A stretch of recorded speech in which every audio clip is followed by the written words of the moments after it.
à tous et bienvenue chez AutoJM. Aujourd'hui on se retrouve pour une petite vidéo d'essai et on est ici à bord d'une Renault Zoé en finition intense avec un moteur de 135 chevaux, un moteur électrique bien sûr. Donc on va voir un petit peu comment roule cette Renault Zoé, on va voir quelles sont ses performances, est-ce qu'elle est dynamique ou est-ce que c'est une petite citadine électrique sans prétention. Alors, on va regarder tout d'abord cette boîte automatique qui est ici. Donc pour démarrer, vous mettez le pied sur le frein. Vous appuyez ici sur le bouton Start and Stop. Ici, je suis sur la position neutre. Et il suffit de lever pour passer sur la marche arrière ou de baisser ici pour passer sur la marche drive, donc la marche avant. Vous avez également le mode B qui est le mode break qui vous permet d'accentuer le freinage régénératif pour permettre au véhicule de se recharger. Nous, on va se mettre directement sur le mode B. Comme ça, on va tester un petit peu le mode break et voir ce que ça donne quand on lâche l'accélérateur. On part à bord de notre Renault Zoé. On va faire un petit peu d'histoire. La Renault Zoé, c'est la première voiture électrique qui est sortie en France.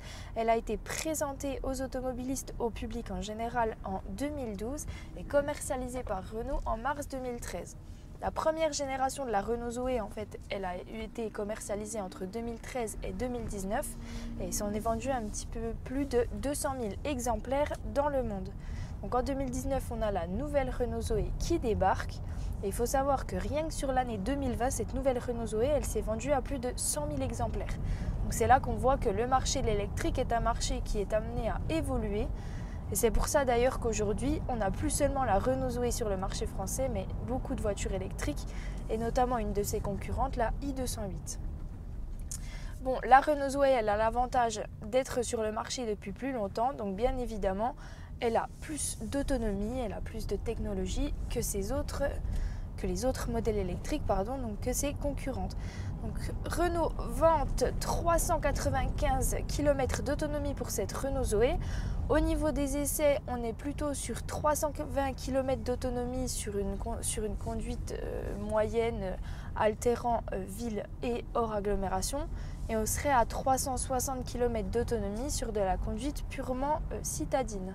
La Renault Zoé, c'est une petite citadine électrique mais qui est adaptée à tout type de route et là on l'a remarqué, on vient de descendre dans une route qui est un petit peu en forêt, donc on n'est pas sur une chaussée complètement droite et sans imperfection et la petite Renault Zoé a tendance à plutôt bien se faufiler.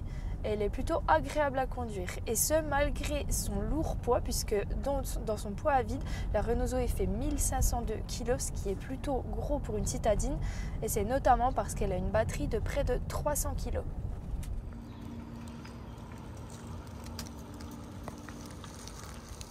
Le constructeur Renault propose cette Renault Zoé dans une version de 110 chevaux et une version de 135 chevaux.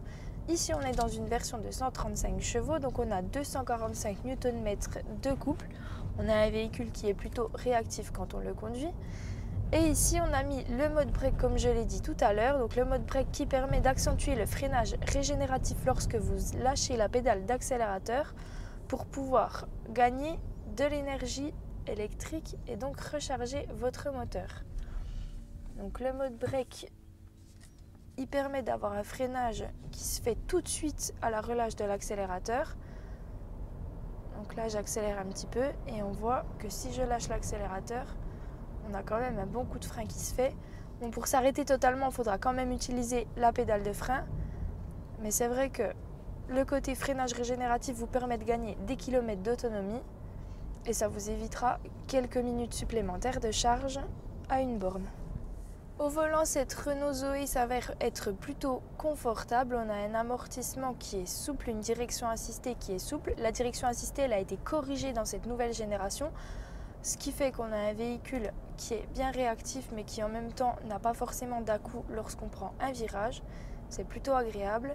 On est dans une voiture électrique, donc la base, c'était d'avoir une bonne insonorisation. Et là-dessus, Renault n'échoue pas. On est dans un véhicule très silencieux. Et on rappelle que les modèles électriques, donc la Renault Zoé particulièrement, est équipée d'une alerte piéton qui permet de faire un petit signal sonore lorsqu'on est à basse vitesse parce que c'est vrai que de l'extérieur, on n'entend pas du tout le véhicule arriver. Donc question sécurité, Renault a équipé son véhicule d'une alerte sonore pour les piétons. Pour une petite citadine électrique, la Renault Zoé n'a rien à envier à ses concurrentes. Elle a une bonne tenue de route, elle est plutôt agréable à conduire. Cette finition intense dispose de nombreuses technologies et cette version en 135 chevaux est plutôt performante. Merci à tous d'avoir regardé cette vidéo. N'hésitez pas à nous suivre sur les réseaux sociaux et à bientôt pour une prochaine vidéo.